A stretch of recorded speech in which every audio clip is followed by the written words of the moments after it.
Pocket FM. To unlock all the episodes, click the link in bio. My boot.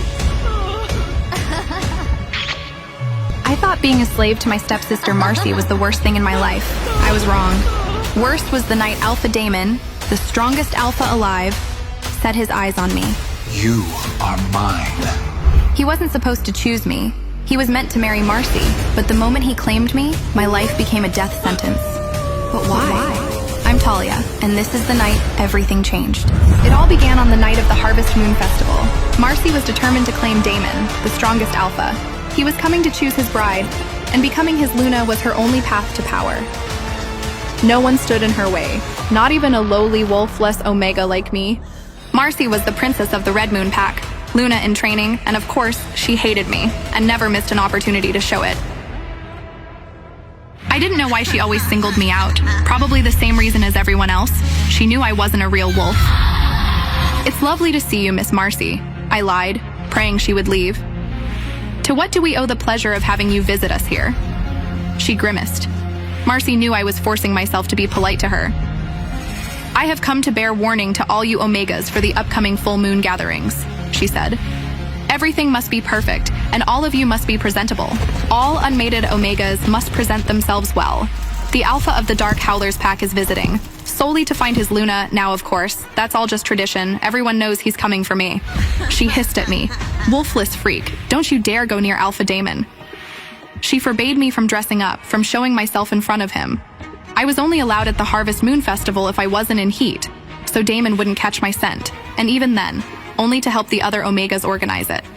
Then she yanked me by the hand and dragged me into her walk-in closet. Designer gowns hung in perfect rows, all waiting for Alpha Damon's visit. I thought of the white dress I'd stitched for myself, but she sneered and shoved a faded 10-year-old rag from her dresser into my arms, something that would make sure no one's eyes ever lingered on me. "This one!" she screamed. "It's perfect for you!" Well, it would, of course, look better on me, even if it's a little short, but for your little legs, it's perfect. She then plucked a dress from one of the racks. It was the same dress Marcy wore on her 16th birthday. And I won't lie, back then I dreamed of wearing it. The silk was rich, soft, the kind of fabric that would glide against the skin and make anyone feel beautiful. For a moment, I almost believed it could look good on me, but then I caught my reflection and wondered, would a dress like this ever suit someone short and wolfless like me? Compared to the other women in the pack, I was short. Like short. The average she-wolf was around 5'9", some taller and some shorter by only a margin of a couple of inches. I was 5 feet 5 inches tall, almost half a foot shorter than all the women. And since all the men were taller than the women, they all easily towered over me. Just another reason they all saw me as an outcast. She ordered me to stay in my place, never cross a line, make myself invisible. And again she warned, if I was in heat, I was to vanish from the Harvest Moon Festival altogether. Yet I couldn't help but wonder, what made her so afraid of Alpha Damon catching my scent? It wasn't like he would ever choose me.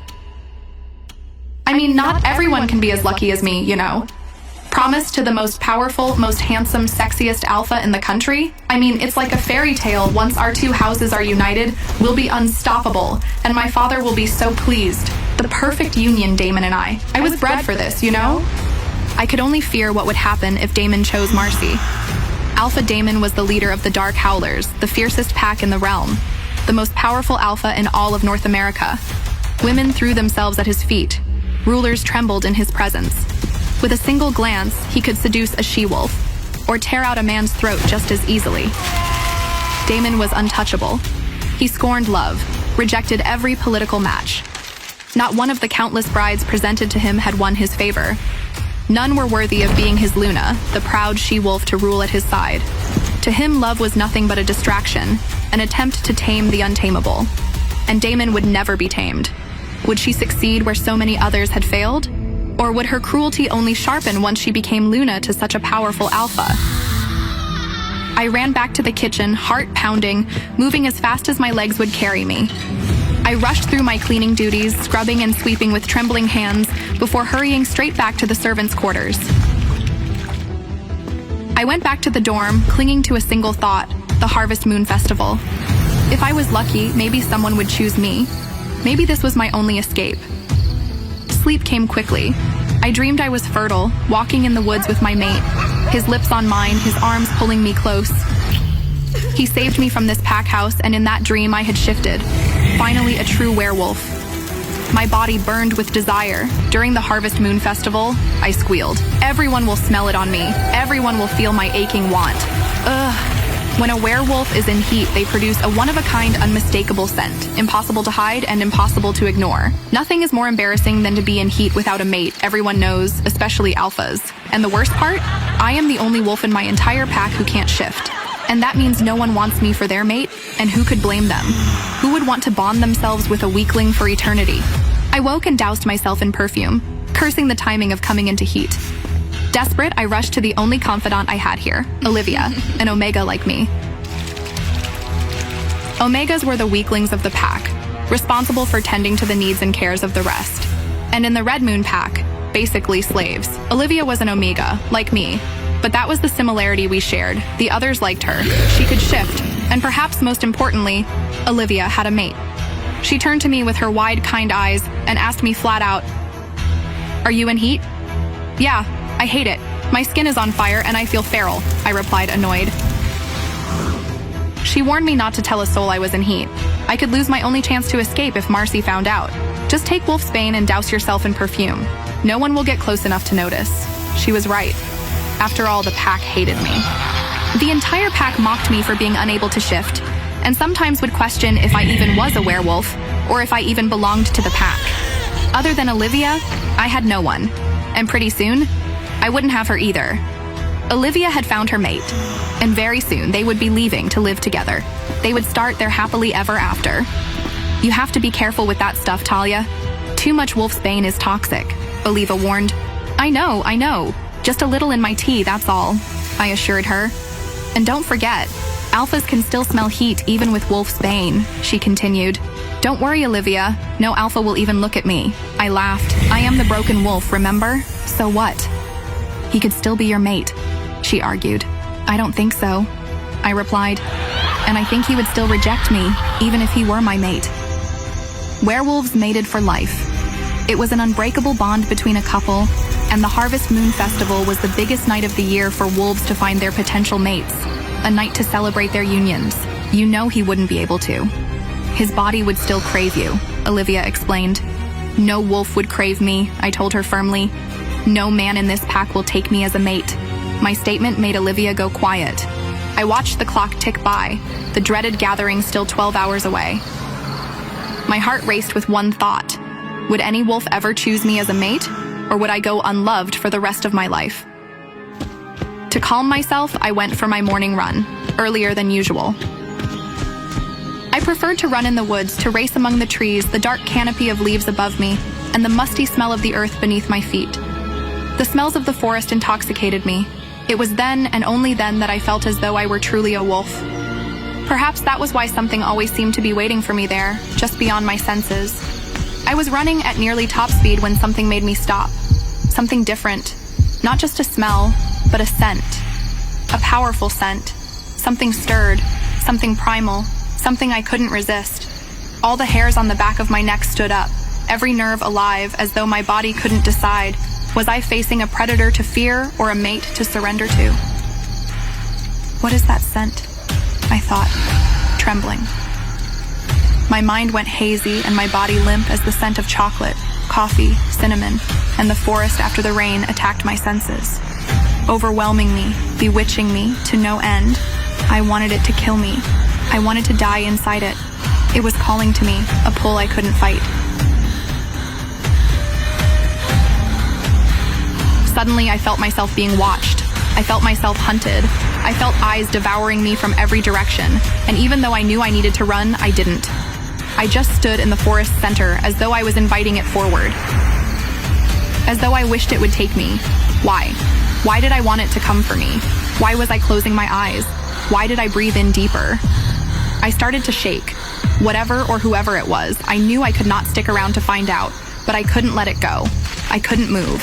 I wanted it, even if just for a moment more. I wanted it to find me. I wanted it to destroy me, again and again and again. Then, with the snapping of a twig, my eyes snapped open, my legs became mine again, and I ran. I ran as fast as my feet would take me. With each step, I felt it gaining, pulling, clawing at me to stop, as though I could smell it a step behind me, as though I could feel its breath on the back of my neck. Finally, I reached the forest edge and emerged at the clearing, gasping for air. "What in the world was that?" I exclaimed the instant I entered the pack house, and the scent disappeared. I went back to my room, lost in deep thought about that scent, when I heard the door slam. It was Alpha Edward. I worried that he might have found out about the incident in the forest, or perhaps it was just another average Tuesday in the pack house. I know the drill. Alpha Edward is an alcoholic. It's really difficult for werewolves to get drunk, which means you have to drink heavily to feel the effects. This means he probably had a fight with Luna Layla about his drinking, which means she locked him out of their room, which means he has come down to take out his anger on me. I'm already on my feet waiting for him. "Alpha Edward, what can I do for you?" I ask with my eyes looking at the floor. I keep my hands clasped in front of me, trying to look as small as possible. Without a word, a whiskey bottle whizzes past my ear and smashes against the wall above my cot. I flinch and can't help but start to tremble and hug myself. Whatever is about to happen, it's going to be worse than usual. He lunges forward and grabs me by the throat with both hands. Without warning, he throws me across the room as if I weigh nothing. I try to muffle a scream as the pain sears through me. I can feel something wet soaking through my shredded shirt. I don't dare move and make him even madder. My voice is small and garbled. He abruptly stops and walks out of the room. My vision turns blurry and I pass out. Numbness surrounds me. Is this what being dead is like? It's peaceful, but a little bit boring. At least I don't have to feed the pack. I don't know how long I've been dead, but I feel like I want to open my eyes, ready to take on the afterlife.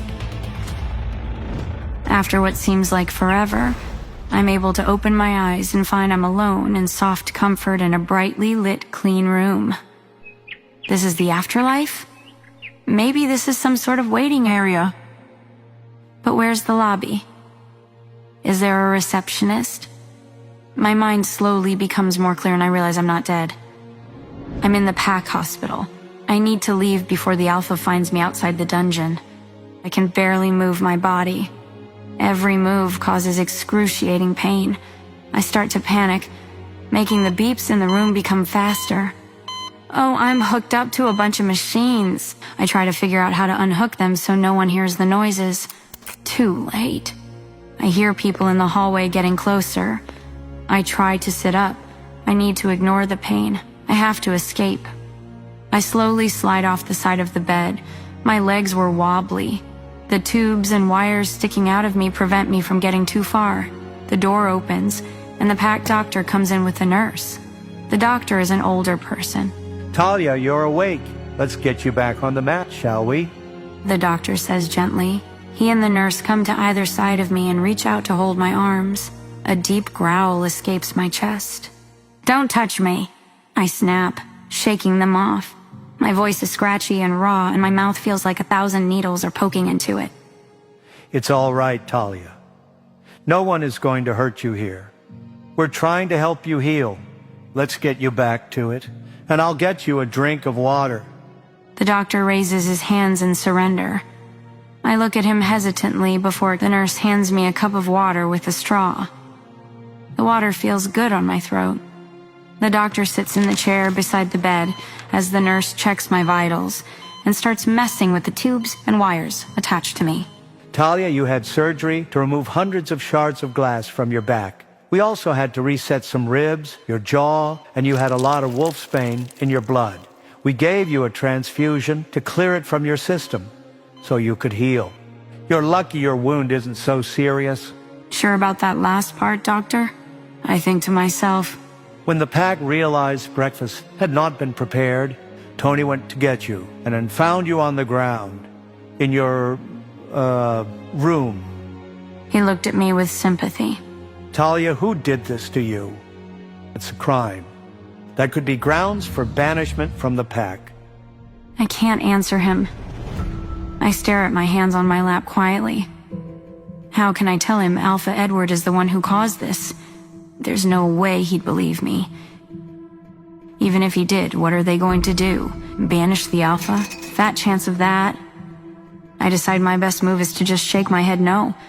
I don't want to get out of the pack for lying. I have nowhere to go. I would be nothing. Okay, let's move on to the next question. When do you turn 17? He looks at the papers inside his folder. I don't know exactly, sir. I mean, I guess I'm 16. My wolf hasn't woken up yet. The doctor nods, looking at me with pity, almost like he cares. He asks me a few more questions about my medical history. There's nothing to speak of. I don't remember ever being treated by a doctor before. He closes the folder and tucks his pen into his shirt pocket. Well, I know you haven't had a chance to look in the mirror yet, but when you do, you may find you look a little different. Don't be alarmed. I've done as many tests as I could think of, and it is not medically related. Yes, sir? I assume he means I'm healing faster, but why did he need me to look in the mirror? Why not just tell me? I look at the nurse who is staring at me. When she realizes I caught her, her eyes dart away. What's that about? Okay, lady. Rude? I'll leave you now. You can go in the bathroom and wash up. Just take that bowl with the IV solution with you. There are lounge shorts and fresh underwear in the bag. You need to leave the hospital gown on until your back heals. All right? Yes, ma'am. Thank you, Diane. She nods and leaves the room. It's the first time in my life people have been kind to me. I mean, I think it's part of their job, but still. All I have known so far were insults, physical misery, and hard work. Never any kindness. Never any. I feel like I can trust the doctor, but I'm still wary of Nurse Diane. The way she stared at me just now makes me uncomfortable. I pick up the duffel bag and go to the bathroom. I avoid looking in the mirror. Everything in the bathroom is fresh. There's a shower, but I'm worried the pressure of the water will hurt my back. I decided to fill the tub halfway and get in. The water is warm and soothing. There's a washcloth and a fresh bar of soap. I clean myself until the water is gross. I drain the tub, wipe out the ring of dirt around the edge, and fill it again. The water is not nearly as dirty as this time when I finish washing. I find it hard to raise my hands, but I don't want to call the nurse to help me. I gently wash my hair, dry off, and wrap the soft towel around my head. There's a toothbrush and a small tube of paste on the shelf by the sink. I'm living in the lap of luxury in the Pack Hospital. I pick them up and start brushing my teeth. I can't avoid it anymore. I need to look in the mirror. I finally worked up the courage to take a peek. What I see makes me drop the toothbrush. My face is still covered in bruises, but that's not what made me drop the toothbrush. The iris of my left eye is violet, not like a shade of blue that could be a little purple in the right light. No, my right pupil is still the drab gray I'm used to, but my left pupil looks crazy. I blink my eyes hard a few times. Still the same. I tried rubbing my eye, but it doesn't make a difference. There's no mistaking it. My eye is bright, practically glowing. Violet. The 2 days seem to last forever. I'm not complaining, though. I've never gotten so much in my life, and as a bonus, I get 3 meals a day. 3. I keep looking in the mirror. I can't get over how weird my purple eye looks. I wake up on the second day and go to the bathroom to freshen up. I stare at myself in the mirror for the millionth time. My left eye is still violet. Now my right eye seems like it's starting to turn violet as well. There was nothing I could do about it, so I decided to try not to worry. As I tilt my head to the side to brush my hair, I notice a chunk of my hair has changed color. Instead of my normal mousy brown, it is silvery gray. Okay, seriously now, and what is going on? What is happening to me? Is this a trick? Is there bleach in the shampoo or something? if it is a trick, it isn't funny. I pick up the bottle and smell it. It smells like strawberries, not bleach. Weird. I have never heard of a wolf's eye or hair color changing when they are coming of age, but that's what the doctor thinks is happening. Diane comes in just after lunch with paperwork and pamphlets for me. She hands me another little bag. Just a little something to help you stay incognito until you are finished healing. Thank you for everything. There is a round hat in the bag. How do I look? I ask as I model them for her. She giggles at my poses. You're a star, darling. Maybe she isn't so bad after all. She gives me a gentle hug and sends me on my way. I have another 2 hours before I need to start prepping dinner. I decided to take my new clothes to my room and clean up the mess down there before this. Something smells different as I walk down the hallway of the dungeon. Like a cleaning solution. I turn on my lamp to find the room has been transformed. My lamp is not sitting on an old stack of milk crates. It is on a nightstand. There is a new bed, too. My old cot is gone. I have a proper mattress, complete with new sheets and blankets. There is also a small desk and chair with all my school books arranged in a basket next to it. I must be dreaming. That, or I walked into someone else's room by accident. Except no one else lives down here. You can barely tell it was an old dungeon cell. It looks like what I imagine a dorm room would look like. I peek out of the doorway to make sure I am in the right place. I seem to be. I walk over and sit carefully on the bed, as though it will disappear if I move too fast. It is like a cloud. The gray and turquoise linens are fresh and new. There are even 2 pillows. I never had a proper pillow before, let alone 2. As far as I know, Diane is the only one who came down here while I was in the hospital. Could she have had all this done? Surely she will get in trouble when Alpha Edward finds out. Then I remember she doesn't know how much the Alpha hates me. I don't know how I'm going to explain it when he finds out. But I won't tattle on anyone for trying to help me either. I put my new clothes away in the drawers of the nightstand. I stash the duffel bag under the mattress. Once I am 17, I will figure out a way to get out of this place. Find a new pack that will accept a violet-eyed weakling of a wolf. I sit at the desk and write a thank you letter to the doctor and Nurse Diane. I turn in the chair to look around my new room. I am in awe that someone would do this for me. I must have been daydreaming because I didn't hear the door at the top of the stairs. Instantly, I freeze. I hear 2 sets of footsteps coming down the hall. I can smell Alpha Edward's scent getting closer. Instinctively, I scramble and stand in the middle of the room just as they get to the doorway. He leans against the frame and crosses his arms. I can feel my whole body tremble as he stares. My eyes are glued to the ground. I do not want him to see my new eye color shining through. Can I help you, Alpha Edward? That little stunt you pulled cost me a lot of money. And when you cost me money, you cost my whole family money. I am sorry, sir. I apologize. Although I have no idea what stunt he is talking about. Marcy takes a step closer, and I can feel tears starting to sting the corners of my eyes as my arms shake uncontrollably. And do you know how disgusting the food has been for the past 2.5 days? I just nod, still looking at the ground. I'm not trying to argue with a lunatic. It isn't my fault I had to have surgery. He's the one who broke a bottle and threw me into the broken pieces. If he hadn't, I would have been just fine. I would have been able to bounce back the next day and make breakfast like I was supposed to, even if I was banged up. There is a pause and he finally growls, Where did all this furniture come from? Did you steal it? No, sir. It was here when I got back from the hospital wing. I don't know who brought it. You owe me, Talia.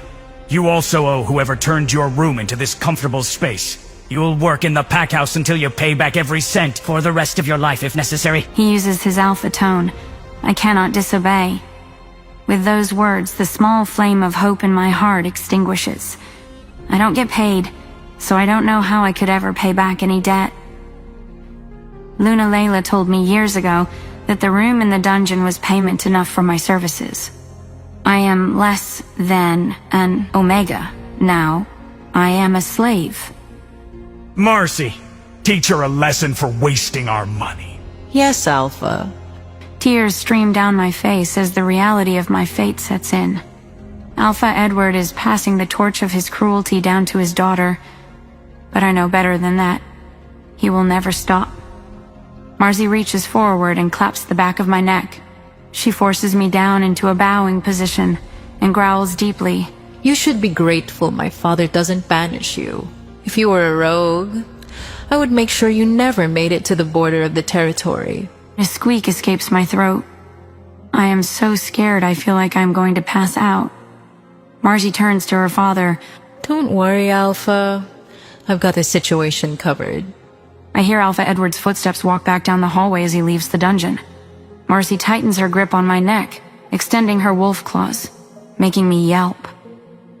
As soon as the door slams, Marcy releases my neck and kneels in front of me. Her face is contorted with anger. She grabs my shoulders, shaking me roughly. What did you do to make him so mad? Why isn't she doing anything to me like she told Alpha Edward she would? I stiffened my whole body, avoiding eye contact with her. I'm shaking. I can't even speak now.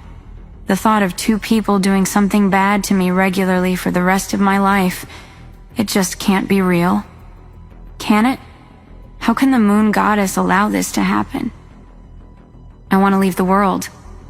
That's not an exaggeration. That's not me being dramatic. Please, moon goddess, don't let this happen. Just let me go. I shake so badly that I fall to my knees. I start to sob hysterically and my brain shuts down from being able to think rationally. Marcy grabs my chin and forces me to look at her in her cold gray eyes. She looks at me in horror for a moment. What happened to your eyes? She moves her hands up from my chin to just below my eyes. It feels like her hands are trembling against my face. Are you a mixed blood or something? All I can manage is to shake my head no between sobs. As I shake my head, I feel her starting to press her thumbs against my lower eyelids, obstructing my vision. Oh no, she's gonna poke my eyes out. She saw the violet color. She was going to blind me. I place my hands on top of her, trying to push her away. I hear myself screaming, "No, stop! Don't take my eyes out, please!" For just a moment, time freezes. I don't mean like it feels like time is standing still because I'm in the middle of a traumatic situation. No, time is frozen. Well, frozen for everything except for me, I should say. I can feel it in the air. It only lasts for a moment. I pulled Marcy's hands away from my face easily. The look of anger combined with confusion is stuck on her face. Next to her, a fly is suspended in midair. The second hand on the clock has stopped on the wall behind her. Drips of water aren't finished falling, leaving umbrella-shaped splashes in the puddles on the floor. What? Did the moon goddess hear me? Did she have mercy on me? Did she let my dream come true? I look back at Marcy with wide eyes. My hands are glowing purple. As quickly as it stopped, time started again. Marcy starts screaming and pushes herself away from me. The tops of her hands where my hands were touching her were burnt. I look down at my hands. They are normal again, not glowing purple. Seriously though, what happened? I shut my eyes tight, waiting for Marcy to retaliate. If you tell anyone, I will kill you, she says in my ear. Then she punches me in the stomach, knocking the air out of my lungs. I hear her footsteps running down the hall, then out the door. I don't know how long I sit like this, but when I finally open my eyes, I breathe a sigh of relief. I lean against my body for a while longer, sobbing, shaking, and trying to catch my breath. She didn't harm me. Surely she was coming back. I sniff the air, but her scent is gone. I listened carefully, but there were no sounds in other parts of the dungeon. I'm alone. Moon Goddess, thank you for saving me. Thank you.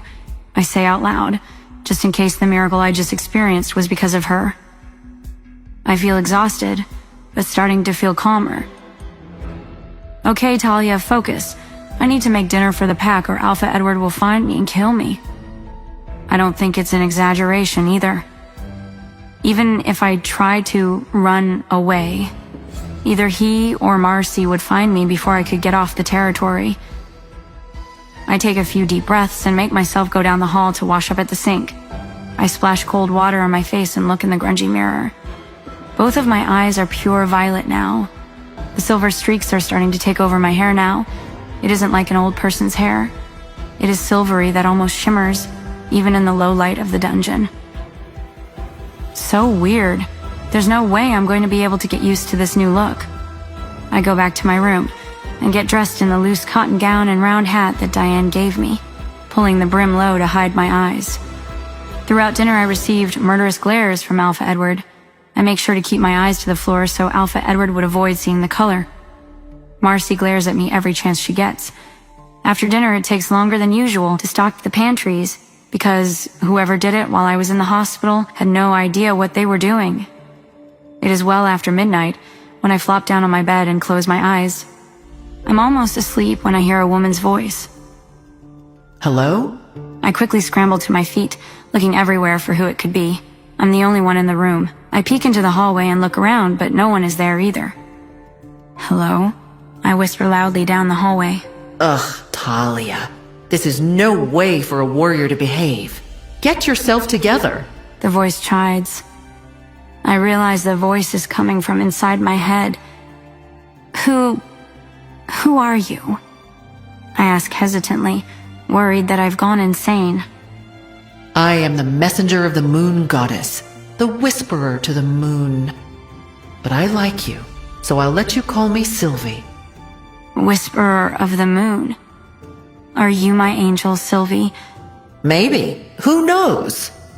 You came a day too late. Our Alpha just turned me into a slave less than 12 hours ago. We have no way to escape now. I feel tears welling up. I explain everything to her, what the Alpha did. How the Luna made me live in the dungeon, all of it. I sob through the whole thing. I'm here now, Talia. Don't worry. You are a child of the moon goddess. You are a warrior, which means that you are strong. You will get through this. Sylvie, earlier, when my hands turned purple and burned Marcy, was that you? Sort of. That was you, but I helped a little to activate your power. I can explain more later. The next month and a half are the worst of my life. Thank Goddess for Sylvie. She keeps me going. Any motivation I ever had is gone now. Instead of just breakfast and dinner, now I make lunch too, and I'm still on pantry duty. Every moment of my day is filled with work. From the time I wake up, Sylvie convinces me to enjoy the time that she and I get to spend together, which is when I'm cooking meals. I find I do enjoy cooking while Sylvie is with me. No one comes to bother me. So, we get to have great conversations without interruptions. In the end, I have created something people will enjoy. I even found a couple of recipe books in the back of one of the kitchen cupboards and taught myself some new techniques and dishes to make. Everything else in my life is complete hell. Alpha Edward allows pack members to bully me and verbally mock me, and they take full advantage at every opportunity. He comes to my room multiple times a week to harm me and berate me for imaginary offenses I haven't committed. Sometimes Marcy comes and watches. A couple of times she even gets the whip for her father, but she never actually does anything bad to me. I swear I see her smiling while she watches. Sylvie tries to convince me to fight back, but that would be a death sentence. If I fight back, or even worse, if I shift, I'm certain I'd be dead. Sylvie keeps telling me everything will change when I shift. She keeps saying, "You are a daughter of the moon goddess, and you are her warrior." She is frustrated that I submit instead of fighting back.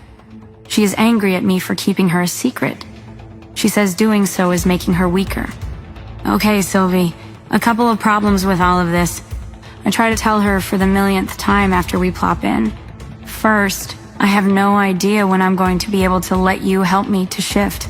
I'm up and working every day from 5 a.m. until after midnight. Secondly, if the Alpha finds out I'm talking to someone in my head, he might think I've gone nuts and he will banish me. Lastly, I'm a slave, not a warrior. I am not even an Omega. Talia, you are not just a warrior. You are a child of the moon goddess. She is your mother. Okay, I don't know when I can let you help, but at the first opportunity I will take it, Sylvie. I promise. This seems to satisfy her. We keep having the same argument about werewolves all being children of Moon Goddess versus being an actual child of the Moon Goddess. She doesn't understand the difference.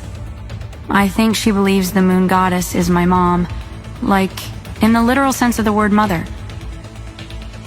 Every day I'm completely exhausted by the time I get back to my room. It's an even longer day if I'm visited by Alpha Edward. Sylvie has been the best friend I could ask for, even if she is frustrated and getting weak. She is always supporting me and pushing me to not give up. I feel guilty that I can't support her in return. One day, Alpha Edward's personal Omega comes running up to me while I'm making lunch and tells me the Alpha wants to see me in his office right away. I drop what I'm doing and hurry to his office. I knock on the door quietly in case he's busy. Come in! He calls from inside. I pull open the door and peek inside. You called for me, Alpha? I asked as quietly as possible. The easiest way to get away from him is to use as few words and ask as few questions as possible. Don't just stand there, come in. He snarls. I rush inside and close the door behind me. I stay as close to the door as possible in case I need to make a run for it. Talia, we have a delegation coming from the Dark Howlers pack next week. 20 wolves in total.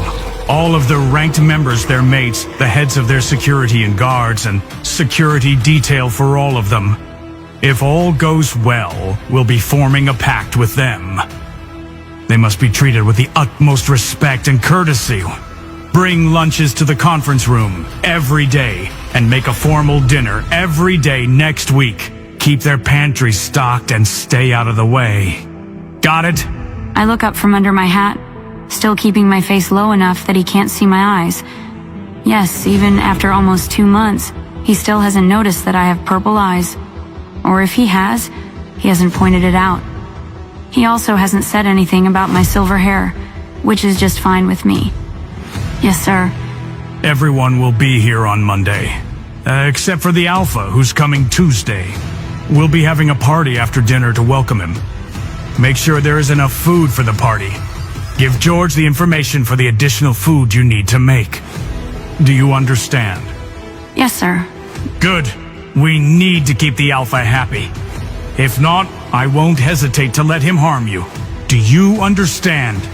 He stands up with his hands on the desk, looking very intimidating. Yes, sir. Now get out of my sight. He points to the door behind me. I scramble out of the room as fast as possible to find George. George is in charge of ordering supplies for the pack house. He should be in his office right now. My mind is already churning through the special foods to make, and the groceries I need for them. I also need extra supplies for the guest suite pantries. I wonder what kind of foods the Dark Howlers pack likes. Dark Howlers is the largest pack in the northern region, with my pack, Red Moon, being the second largest. Alpha Edward says Dark Howlers is vicious and strict. Most of their pack has served in the military at one point or another. They employ dark magicians and witches to help them keep power over neighboring packs. I wonder if they're going to bring any dark witches here. I hope not. I also hear their Alpha expels pack members who fail training tests because he doesn't want weak wolves in his pack, a guy I don't want to cross paths with. I get to George's office and knock on the door. I can hear noises coming from inside, but he doesn't answer. I knock a little louder. What the hell? He has to know I'm here. He knows my scent. Just tell me to come in already. I don't like this guy, Talia. He's creepy. He stares at you. Well, we don't have a choice but to work with him, Sylvie. He's the money. Fine, but let's make it quick. I knock again. more impatiently this time. What is it? He finally growls from inside. I open the door to find there's a female wolf sitting on his desk. She hides her face in his chest. I can't see who she was, but there is no denying whose scent it is. George is not wearing any pants and he is sweating. Get the hell out, Talia. I'm busy here. I stand there wide-eyed, jaw slack for a moment. I can't be seeing this. George is having a fun time in his office with Luna Layla. Get out, Talia. He yells louder. I come to my senses and slam the door closed. I run back to the kitchen as fast as I can. I can feel the drip of sweat down my face. If anyone finds out what I just saw, I am finished. Sylvie thinks it's hilarious. She laughs in my head throughout lunch preparation.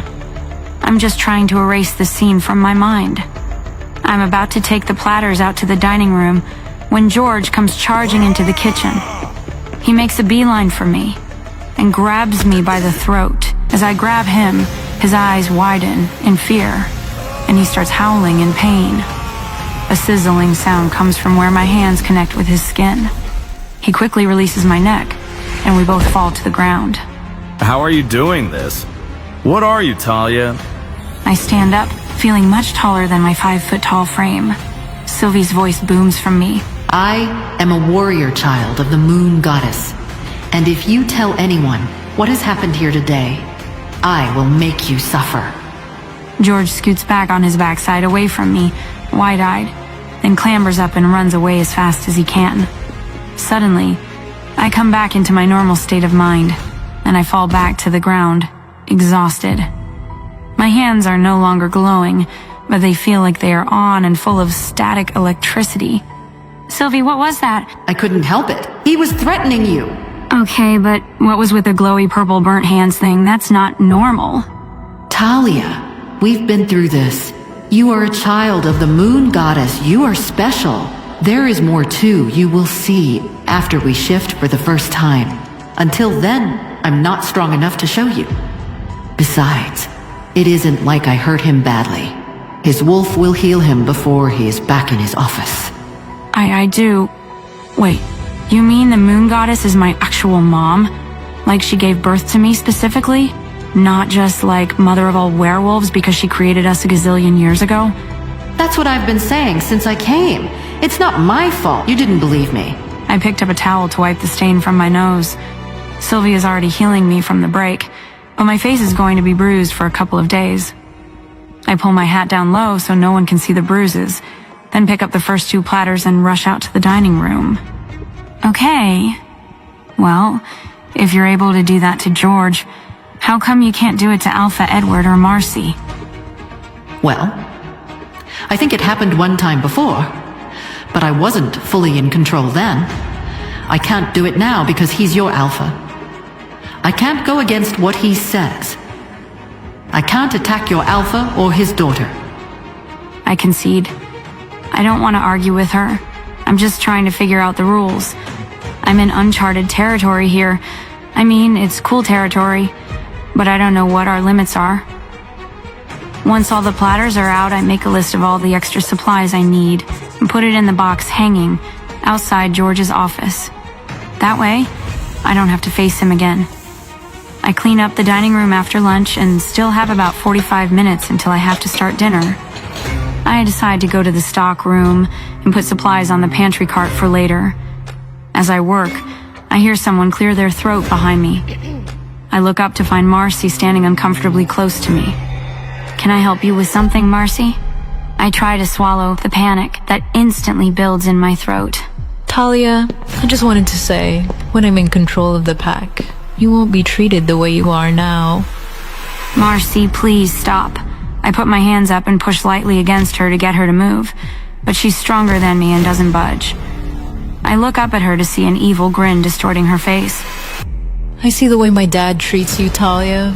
Get off of me, you sicko! Her voice is rough and ragged with excitement. I'm afraid to fight back or to even say anything. Sylvie can't help me because she's the Alpha's daughter. Moon Goddess, if you're my mother, please help me, please. Save me from this. I turn my mind off. just like her father beat me within an inch of my life. My mind cannot be present for what is happening to me. Get up, Talia. I said get up. You're better than this. You will survive this. I want to leave this world, Sylvie. I can't do this anymore, I can't. You can, and you will. You will find your mate soon enough and things will change, I promise. How can you be so sure? Glowy, burning hands are not your only gift. I go back to my room to find new clothes before making dinner. The next 4 days go without incident, unless you consider the fact that I have visited the roof several times recently, contemplating my existence. Each time I stand with my toes at the edge and stare down from the 4-story building. I can't bring myself to do anything except cry and go back to my room. I can't do it to Sylvie. I can't take her life because I want to take mine. Sunday after dinner service, I see Luna Layla in the hallway while I'm refilling pantries. She quickly approaches me and grabs me by the arm. She extends her claws into my bicep, drawing blood. Talia, if you tell anyone, and I mean anyone, what you saw in George's office, I will make you suffer. She says in a low, threatening tone. You too, lady. I'm fed up. Does she want to bully me? Okay, fine. I lift my hat and let my violet eyes look directly at her. She gasps at the unusual sight. Luna, it would be a relief, and I would welcome it. You don't know or care how I'm treated by this pack, including by your husband, your daughter, and your lover. Tears choke up my throat. I cannot take any more punishment from anyone else. I'm at my wit's end. If she takes my life right here in this hallway, it would be a relief. I'm sorry, Sylvie. I just can't do it anymore. I say to my angel as I stare down Luna Layla. She doesn't respond. She shuts her mind blink and crawls into the corner of my mind. Luna Layla pushes me away. Insolent child. You should be grateful for your life. The Alpha will hear about this. I'm not grateful for this life, Luna. And if you think I should be, you are part of the problem. If you want to tell the Alpha about this incident, I'm more than happy to tell him what instigated it. She stares at me with pure anger and hatred before walking away, without a word. I guess fate has other plans for me. I stand in the hall for a few minutes to see if she is coming back, but she doesn't. I'm certain she is going to sabotage me. Maybe she's going to smother me in my sleep or just stab me straight in the back. Either way, I was serious when I told her I welcome her. I finished pantry duty, making sure everything is set in the guest rooms. I had George order bouquets for each of the suites as an extra touch. In the guest Alpha's suite, I also added a bottle of champagne. If this is the last thing I ever get to do, I want it to be something that makes someone else happy. It is almost 1:30 in the morning before I plop into my bed, totally exhausted. It has been a day. If Luna Layla has anything to say about it, it will probably be my last. Sylvie is exhausted too. She stopped sulking long enough to tell me she needs me to shift. But I can't. I have no time or energy. I keep promising her I will, but I feel like I've broken that promise. I float off to the sounds of her whimpering in my head while I cry into my pillow. To my surprise, my alarm wakes me in the morning. Sylvie makes me promise to hang on for one more day. We go through the motions of the life I hate. While I'm getting ready, I look in the mirror to find my hair is completely silvery now. I tuck it into a bun to try to avoid people noticing it. The delegation from Dark Howlers arrives in the early afternoon. They are all tall and intimidating, with tattoos and big muscles. Some of them have visible scars on their arms and faces. They wear matching business attire or security uniforms. Luna Layla directs them to the sitting room while I quietly bring in pitchers of water and iced tea for them to drink. I was doing my best, trying not to be noticed, and one of the women calls me out. You there, Omega? She says abruptly. I look around and realize she is speaking to me. For everyone. Maya, of course, right away. Luna Layla says quickly, then nods her head to me. I rush to the cellar and pull out 2 cases of napkins and glasses. I prep the drink service cart and head back to the sitting room.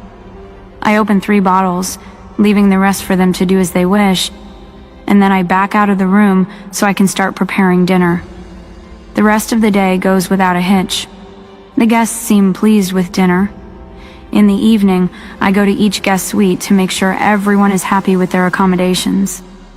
A couple of people ask for more bags of chips or soda, but on the whole, everyone seems satisfied.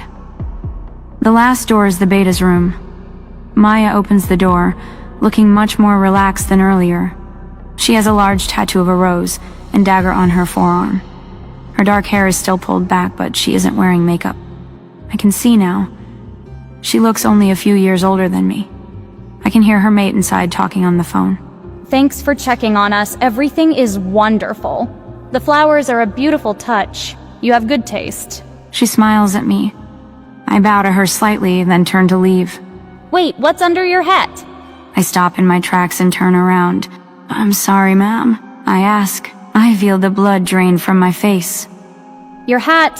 Why is it so low? What are you trying to hide? Come closer.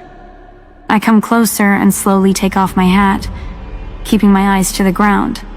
My silver hair cascades down my back. It is embarrassingly greasy and visibly dirty. I feel myself blush. Oh, I see. Now, don't be disrespectful. Always look me in the eye when I speak to you. I look up at her. The light from her room shines right into my eyes. She looks at me blankly for a moment, trying to process what she's seeing. What are you? A hybrid? No, ma'am. The pack doctor did tests, but he doesn't know why it happened. He thinks it must be a transformation related to my wolf getting ready to wake up. I mean, it's not a lie. It's just not the whole truth, right? How am I supposed to tell a stranger that my wolf says that I'm the moon goddess's actual daughter, and that is why I have silver hair and violet eyes? She grabs my chin and pulls my face closer to hers, inspecting closely. And does the pack doctor know that someone has broken your nose recently? You still have bruises. I'm not going to elaborate or implicate anyone in this conversation with someone I do not know. Who's at the door, Maya? Just the Omega assigned to us, Caden? What's your name again? It's Talia, ma'am. I'm not an Omega, though. I'm just a servant. Her name is Talia. She picked out my beautiful flowers. She's still talking to her mate, but she hasn't taken her eyes off me, as if she's trying to size me up for some reason. Her brow furrows slightly as she stares. She's making me self-conscious. That's nice. Ask her if I can get bubbly water in the refrigerator. No problem, ma'am. She and I share a smile at bubbly water. I will bring it shortly and leave it at the door. Thank you. Oh, and Talia, if those bruises aren't healed by tomorrow morning, find some powder. Alpha Damon does not tolerate seeing injuries like that. Yep, yes, ma'am. I run to the stockroom, get 4 bottles of San Pellegrino and put them in front of the door, then run away as fast as I can. 1 million questions run through my head. Would their Alpha be angry for being weaker than other wolves, even if I was not part of his pack? Was she going to tell Alpha Edward about my unusual features? Was she going to call him out for letting someone break my nose? I mean, lady, if you think that is bad, I got some news you're not gonna like, and then I'm dead meat by your Alpha, for sure. Alpha Edward comes down later and whips me for not having all the items our guests wanted. By morning, Sylvie has still not been able to fully heal me. I'm in so much pain. Everything is a struggle. Cooking, carrying breakfast trays, leaning over to clean tables. Every move causes scabs to open and bleed, making the back of my shirt damp with blood. Maya makes eye contact with me a couple of times. She can tell something was wrong but doesn't say anything. For some reason she can't explain, Sylvie is bouncing around in my head all morning. The beta is so nice. I can't wait to meet the Alpha and Luna. Sylvie, come on. We're not going to get to meet the Alpha and Luna. We're going to melt into the wallpaper and pretend we don't exist. I want to meet them. Okay, well, I hate to disappoint you, but you're going to be disappointed. Layla comes in while I'm prepping lunch to let me know that Alpha has arrived. And I need to make lunch for him as well. There is no Luna. He doesn't have a mate. And according to Layla, he's handsome. Not that it matters to me, because I'm going to be wallpaper.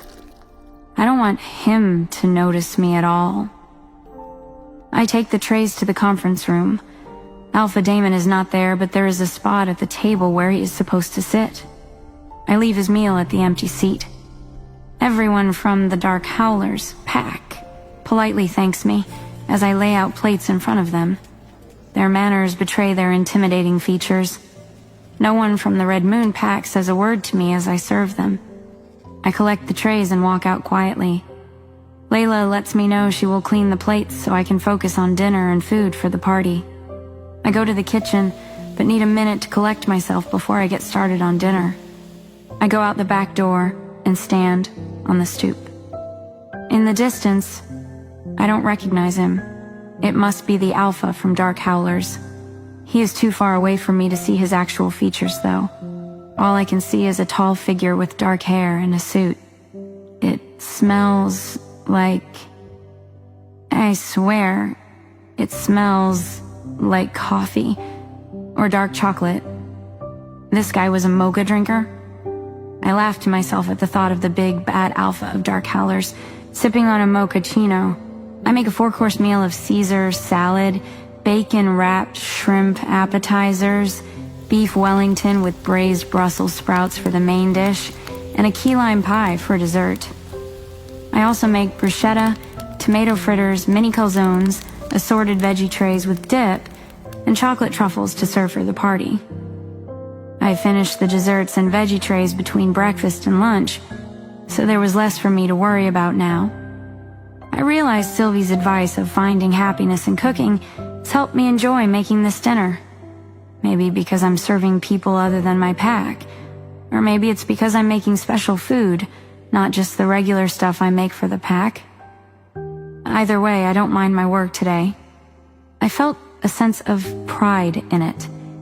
There are servers for dinner service since it's a formal event.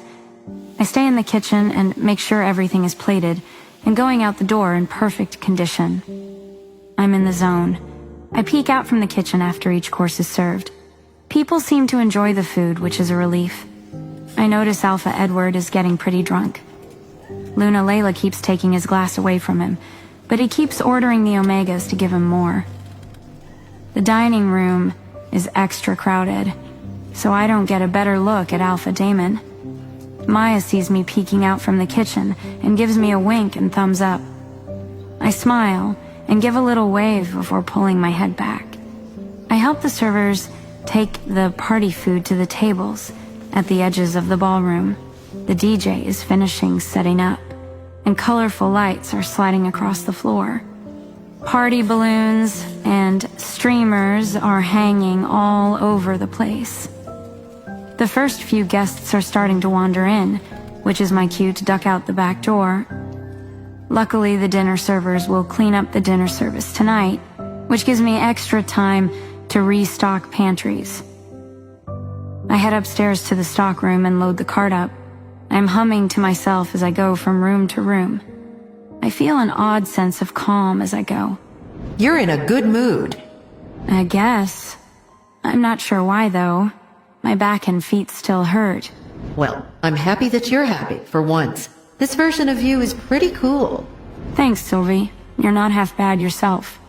I finished stocking the ranked pack members' rooms on the 4th and 3rd floors. Then I head to the 2nd floor where the guest suites are. The cleaning staff has cleaned everything. I just need to restock the toiletries, pantry items, and refrigerators. I make quick work of the rooms. I remember to stock the beta's room with more bottles of San Pellegrino, refresh the flowers, and leave a little tent card with a handwritten smiley face on the kitchenette counter. It's almost midnight now. Everyone is still in the ballroom partying. I close the door to the beta's suite and move to the alpha's suite door. It's the last room left for the night. I know he's at the party too, but I knock first, just in case. I lean my ear against the door. I don't hear a reply. I slip the key card in the slot and open the door, but the moment I looked inside, my heart stopped, and I froze. Standing there was the most handsome werewolf I've ever seen in my life. Easily 6 foot, 6 inches tall, looked to be about 250 pounds of solid muscle with the broadest shoulders, but he wasn't alone. An icy blonde stood in front of him with her hands undoing his belt. The smell of coffee and dark chocolate filled the air, and my mind went hazy as I froze, seeing two piercing blue eyes staring back at me. "Stop," he shouted. "Is this it? Is this the day I die?" I wondered. I was only doing my job, but that did not change the fact that I had witnessed something that should not have been seen. Before I could move, he lunged forward and roughly pinned me against the floor outside the room with a low growl. He placed both hands on my shoulders, preventing me from escaping. "Alpha Damon, is this Omega trying to steal something?" a guard said, seeing the struggle. "Get back," he snarled, flashing his large fangs. "Mine," he growled.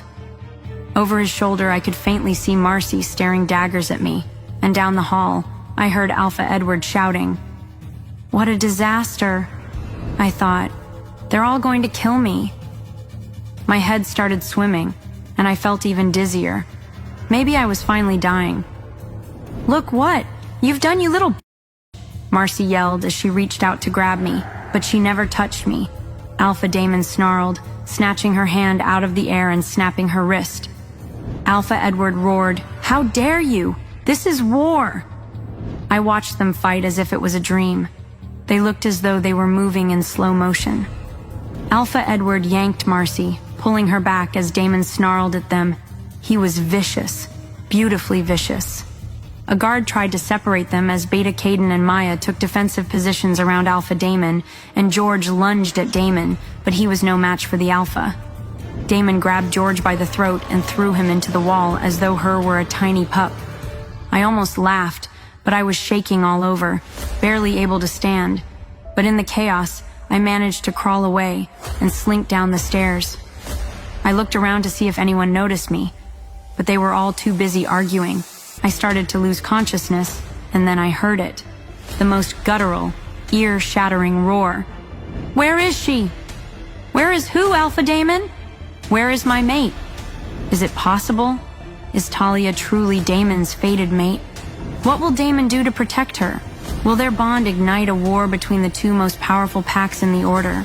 Will any of them leave Red Moon territory alive?" To find out what happens next, install the Pocket FM app in the next 1 minute to get free access to 22 episodes of The Alpha's Bride. Hurry before the offer disappears, install the app, and enjoy free episodes now.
Pocket FM.